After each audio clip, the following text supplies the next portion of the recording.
কুড়িগ্রামবাসী, তোমরা গুলো আমার সাগাই মানুষ।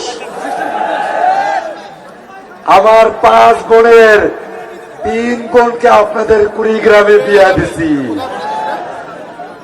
আমরা গুলা সাগাই মানুষ ভাই। আমরা জানি আমাদের এই কুড়িগ্রামের মানুষেরা কতটা অবহেলার শিকার। এই কুড়িগ্রামের মানুষেরা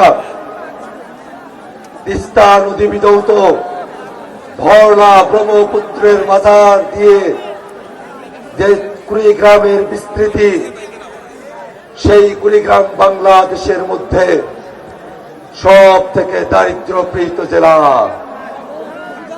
আমার কুড়িগ্রামের মানুষেরা কর্মসংস্থানের অভাবে, আমার কুড়িগ্রামের মানুষেরা খাবারের অভাবে, আমার কুড়িগ্রামের মানুষেরা যাতায়াতের অভাবে, আমার কুড়িগ্রামের মানুষেরা নদী ভাঙ্গনে বাড়ি হারিয়ে প্রতিটি বছর এই কুড়িগ্রামের মানুষকে অবর্ণনীয় কষ্ট সহ্য করতে হয়।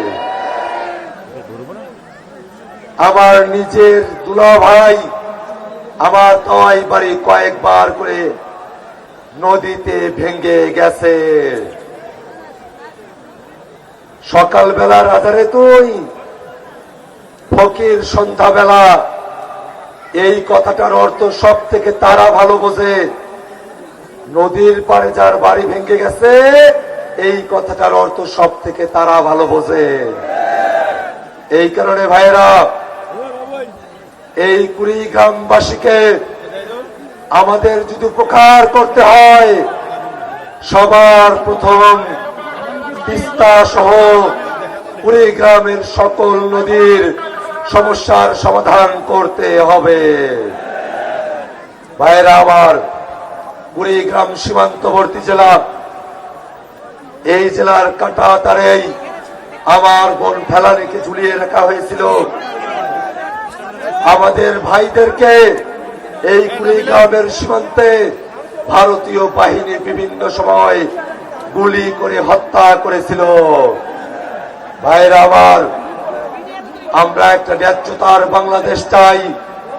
আমরা আমাদের প্রতিবেশীদের সাথে ভালো সম্পর্ক চাই, কিন্তু দেশটাকে বিক্রি করে দেওয়ার যে সম্পর্ক, দেশটাকে ভারতের হাতে তুলে দেওয়ার যে সম্পর্ক। সানবিট সব দিবে সামাল। সানবিট ম্যাজিক প্রেস ডিশওয়াশিং এর মাথা ঘোরানো সলিউশন।